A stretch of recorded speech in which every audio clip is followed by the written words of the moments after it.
یہ ہے کہ جماعت احمدیہ کا تبلیغی کام کن کن ممالک میں ہو رہا ہے اور اس کی کیا پروگریس ہے.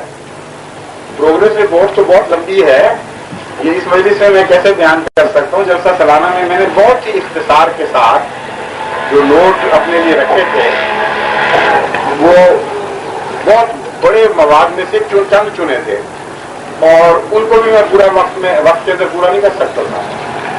اور میرا خیال ہے 1.5-2 گھنٹے تو ہوئے ہوں گے اس میں دوسرے دن کی تقریب میں، رائٹ تھا؟ اچھا، 2.5 گھنٹے کے قریب. تو یہ چھوٹی سی مجلس میں اتنا بڑا جواب تو میں نہیں دے سکتا. مختصراً یہ بتا دیتا ہوں کہ آج جماعت احمدیہ اللہ کے فضل سے یہ اعلان کر سکتی ہے کہ اس جماعت پر سورج غروب نہیں ہوتا، اور دنیا کے ہر خطے میں جماعت احمدیہ قائم ہے. یہاں تک کہ آئرن پیٹرن کے پیچھے پولینڈ میں بھی جماعت احمدیہ ہے، یوگوسلاویہ میں بھی جماعت احمدیہ ہے، چین میں بھی جماعت احمدیہ ہے، اور روس میں بھی جماعت احمدیہ ہے. اگر کوئی صاحب یہ معلوم کرنا چاہیں اس کا ثبوت کیا ہے، تو سب سے بہتر ثبوت تو یہ ہے کہ روس کی طرف سے جماعت احمدیہ کے متعلق جو آرٹیکل شائع ہوا ہے وہ دیکھیں. اس کا حوالہ ہمارے پاس موجود ہے، اصل موجود ہے، اس کا ترجمہ موجود ہے. یہ پہلی مرتبہ بلکہ روسی اسکالر کی طرف سے مجھے معلوم ہوا ایک نئی بات. اس نے یہ لکھا ہے کہ دنیا میں جتنے فرقے ہیں مسلمانوں کے، کوئی ایک فرقہ اگر دیکھا جائے تو اس طرح وہ ساری دنیا میں نہیں پھیلا ہوا جس طرح جماعت احمدیہ ساری دنیا میں پھیلی ہوئی. اور وہ یہ اقرار کرتا ہے کہ روس میں بھی جماعت احمدیہ موجود ہے، اور ساتھ یہ کہتا ہے کہ ان کا تعلق اپنے مرکز سے نہیں ہے، اور وہ سمجھتے ہیں کہ ہم نے چلاکی سے گویا ان کو ہدایت دی ہوئی ہے کہ تم ہم سے کانٹیکٹ توڑ دو. حالانکہ ایسی کوئی بات نہیں، لیکن یہ ہمیں علم ہو گیا کہ احمدی وہاں موجود ہے. میں نے جب یہ پڑھا تو غالب کا وہ شعر یاد آ گیا کہ کہتے وہ نہ دیں گے ہم دل اگر پڑا پایا، دل کہاں کے گم کیجئے ہم نے مدعا پایا. یہ تو ہمیں علم ہو گیا کہ اللہ کے فضل سے روس کے پیچھے آج بھی جماعت احمدیہ موجود ہے، ورنہ یہ روسی موقع جو شدید مخالف ہے احمدیت کا بھی، خدا کا بھی، وہ کیسے یہ تسلیم کر لیتا ہے. تو ہر ملک میں اللہ تعالیٰ کے فضل سے جماعت احمدیہ بڑی تیزی سے پھیلتی چلی جا رہی ہے. ہر مخالفت کی کوشش ہر ملک میں ناکام ہو رہی ہے. ایک جگہ تو آپ کا اتفاق ہو گیا، باقی سب جگہ اتفاق کیسے ہو گیا؟ کوئی ایسا ملک نہیں ہے جہاں جماعت احمدیہ کی مخالفت نہیں ہوئی.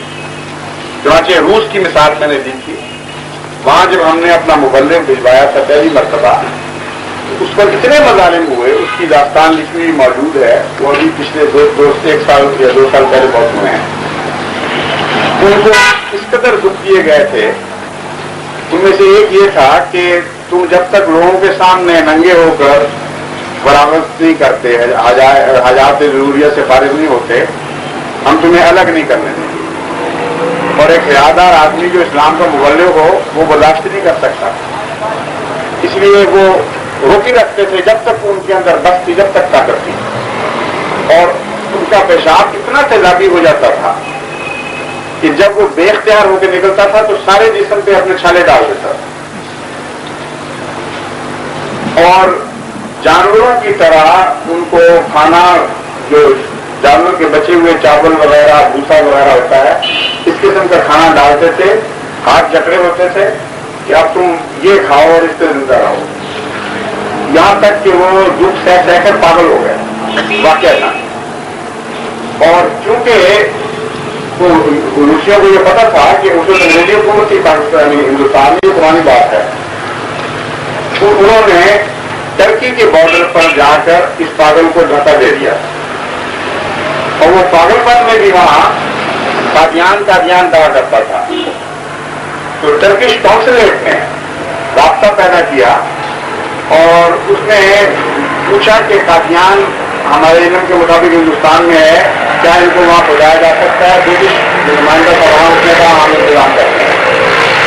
چنانچہ ایک پاگل کی حیثیت سے ترکی کے راستے یہ مبلغ اسلام جو روس گیا تھا واپس پہنچایا. اور اس کے بعد ہمارا رابطہ تک یہ ہے. اللہ کی شان دیکھیں کہ آج روس خود بول رہا ہے کہ اس پاگل نے بھی یہاں فلانے پیدا کر دی ہیں. آج تک اللہ تعالیٰ کے فضل سے یہاں ایسے مسلمان موجود ہیں جو حضرت صلی اللہ علیہ وسلم پر درود بھیج رہے ہیں. تو جماعت احمدیہ کی پروگریس کی میں کیا کیا آپ کو باتیں بتاؤں. یہ تو عشق کی داستان ہے, قربانیوں کی کہانی ہے, تو وجد میں آنے والی باتیں ہیں, بہت لمبا مضمون ہے یہ.